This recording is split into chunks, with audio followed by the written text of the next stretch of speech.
ఈరోజు పాలమాకుల కస్తూర్బా పాఠశాలలో పిల్లలందరూ రోడ్డు మీదకెక్కి తమ ఆవేదన వెలిపిస్తూ ఉంటే టీవీల్లో సోషల్ మీడియా మాధ్యమాల్లో చూసి నేను సబితక్క గారు మా స్థానిక నాయకులు నిజంగా ఆ పిల్లల బాధ తెలుసుకోవాలని చెప్పి ఇక్కడ రావడం జరిగింది. ఆ పిల్లలు అసలు వాళ్ళ కళ్ళల్లో నీళ్లు కారిపోతా ఉన్నాయి, ఏడ్చేస్తున్నారు, దుఃఖాన్ని ఆపుకోలేకపోతున్నారు.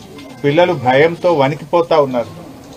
మళ్ళీ మీరు పోయిన తర్వాత మమ్మల్ని కొడతారేమో, మమ్మల్ని ఇప్పటికే విపరీతంగా మరి కర్రలు విరిగిపోయేటట్టు కొడుతున్నారని చెప్పి పిల్లలు ఏడ్చుకుంటూ ఈరోజు చెప్పడం జరిగింది.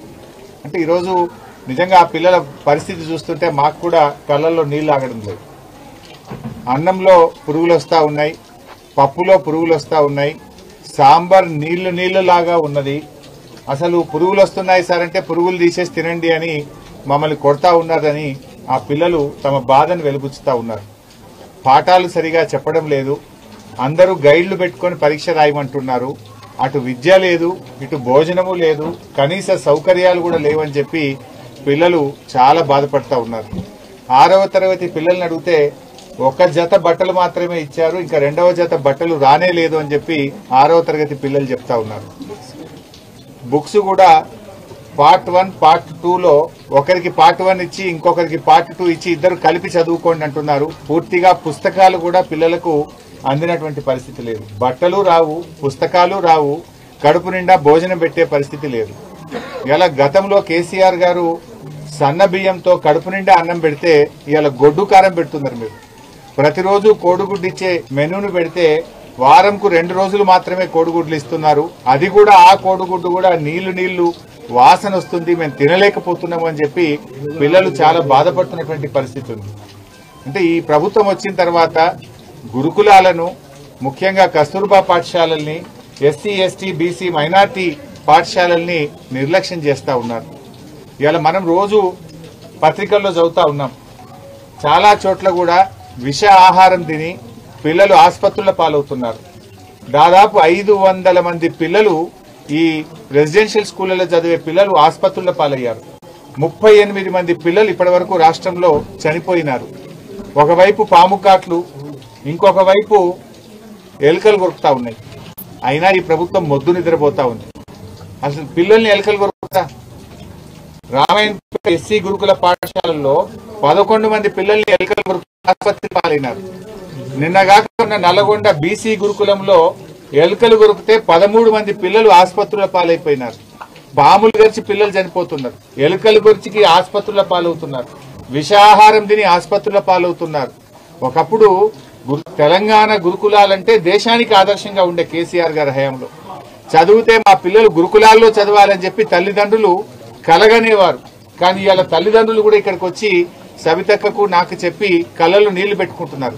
కులం పేరుతో దూషిస్తున్నారని, మీ తల్లిదండ్రులకు గతి లేక మా స్కూళ్లలో జాయిన్ చేశారని, ఆ తల్లిదండ్రులు కించపరిచే విధంగా ఉపాధ్యాయులు మాట్లాడుతున్నారని చెప్పి వాళ్ళు చెప్తా ఉన్నారు. మేము ప్రభుత్వాన్ని కోరేది ఒక్కటే, ఇప్పటికైనా రివ్యూ చేయండి. దయచేసి ఇక్కడ ఉండే టీచర్లందరినీ కూడా మార్చండి. పిల్లలు వణికిపోతా ఉన్నారు. టీచర్లందరినీ కూడా మార్చి ఆ పిల్లల్లో ఆత్మవిశ్వాసాన్ని నింపండి, సరి అయిన భోజనం పెట్టండి, పిల్లలకు సరిగ్గా క్లాసులు చెప్పాలని చెప్పి బీఆర్ఎస్ పార్టీ పక్షాన మేము డిమాండ్ చేస్తున్నాం. విద్యాశాఖ మంత్రిగా ముఖ్యమంత్రి గారు ఉంటే ఏమనుకుంటారు, మేలు జరుగుతుంది, బడ్జెట్ మంచిగా వస్తుంది అనుకుంటారు. ఇవాళ పొద్దున మైనార్టీ గురుకులాలకు మాట్లాడితే జనవరి నుంచి ఇప్పటిదాకా పిల్లలకు భోజనం పెట్టిన మెస్ బిల్లులు రావట్లేదట. మనం ఆగస్టు నెల అయిపోతున్నది, జనవరి నుంచి ఇప్పటిదాకా ఉద్దర తెస్తున్నాము అని చెప్పి ఆ వార్డెన్స్ చెప్తా ఉన్నారు.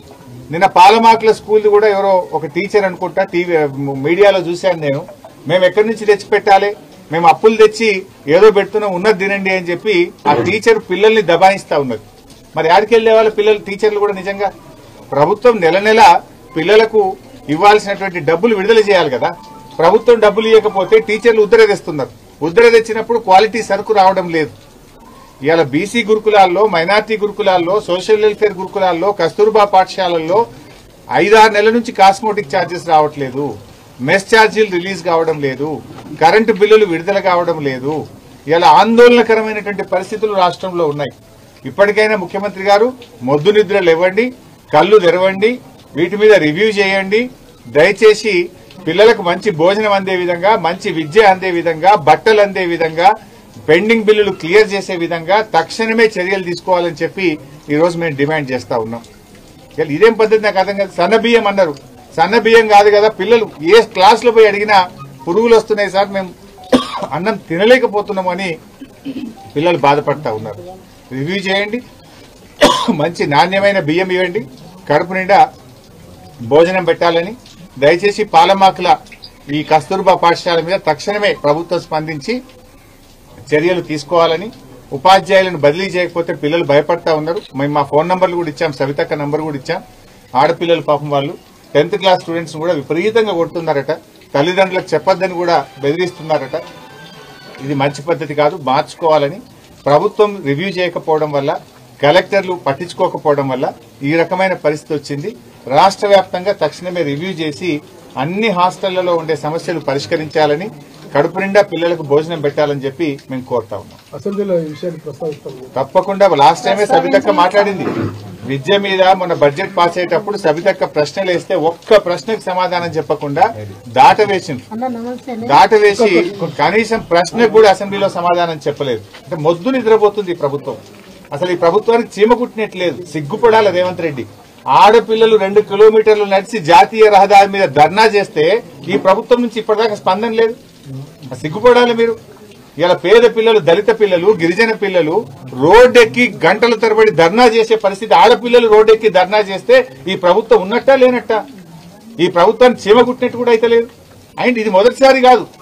ఇలా భువనగిరి ఎస్సీ గురుకుల పాఠశాలల్లో ఆడపిల్లలు ఆత్మహత్య చేసుకున్నారు.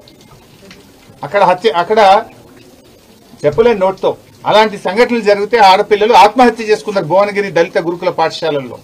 ఒకవైపు ఆత్మహత్యలు చేసుకునే పరిస్థితి. దాదాపు 38 మంది గురుకుల పాఠశాల పిల్లలు చనిపోయినా ఈ ప్రభుత్వం స్పందించని పరిస్థితి. ఇక మాటలేమో కోటలు దాటుతాయి, చేతల్లో చూస్తే ఎవరు చదువుతారు ఈ గురుకులాల్లో? పేద పిల్లలు చదువుతారు. పాప మా తల్లులు వచ్చి ఇక్కడ మాట్లాడుతున్నారు, మేము పేదోళ్ళం కనుకనే మేము ఈ ప్రభుత్వం మీద నమ్మకం కొద్ది పాఠశాలల్లో జాయిన్ చేసినాం, కానీ ఇక్కడ చూస్తే పరిస్థితి చాలా బాధాకరంగా ఉందని ఆ పిల్లల తల్లిదండ్రులు కూడా కళ్ళలో నీళ్లు పెట్టుకొని చెప్పే పరిస్థితి ఉన్నది. అసలు ఈ ప్రభుత్వం ఏం చేస్తున్నట్టు నాకు అర్థం కాదు. విద్యాశాఖ ముఖ్యమంత్రి దగ్గరనే ఉంది, సోషల్ వెల్ఫేర్ కూడా ఇలా ముఖ్యమంత్రి దగ్గరనే ఉంది. ఇవాళ మీరే మంత్రి దీనికి. మీ శాఖలోనే ఈ రకంగా జరుగుతుంటే you are a failure chief minister. You are fail to take care of the schools and residential schools. నువ్వు పూర్తిగా విఫలమైపోయినావు. నువ్వు మాటలు కాదు, యాక్షన్స్ కావాలి. పిల్లల గురించి ఆలోచన చేయి.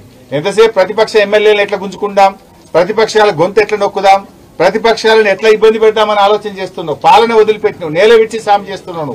నువ్వు చేయాల్సిన పని గా పిల్లలకు కడుపు నిండి అన్నం పెట్టు, పిల్లలకు చక్కగా చదువు చెప్పే పని చేయి. నువ్వు ఆ పని చేత కాదు.